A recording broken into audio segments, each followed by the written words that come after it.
Bismillah ar-Rahman ar-Rahim. Alhamdulillahi Rabbil Alameen wa ba'd.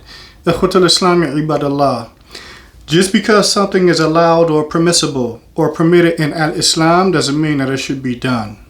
As there are certain circumstances that if a thing that is normally allowed to be done, the ruling on that thing is that it's permissible, it's mubah, and thus for so on.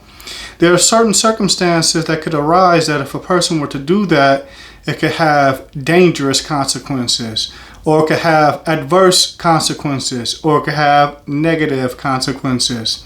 So it's upon us as Muslims to be people of insight, to be people of wisdom, and weigh the outcomes of our actions.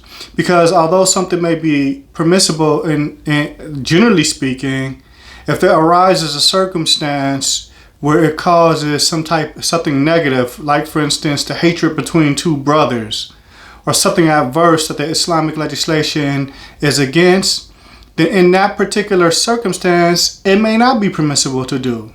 As we have the principle, لا يتم الحرام إلا بشيء فهو حرام, that if you cannot complete a prohibited action except by way of some other action, then that other act, it is prohibited as well.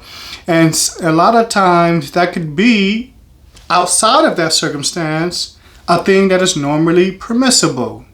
A thing that is normally permissible. So we want to keep that in mind because there are a lot of things that are done within certain communities that people will use the excuse, well, I did it because it's permissible. The ruling on this thing is permissible. But it was the means to cause hatred between two brothers. Or is the means to cause some type of other adverse or negative outcome.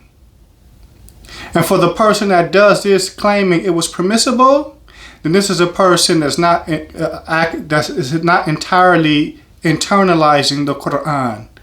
Because we have principles, النظر إلى عواقب الأمور.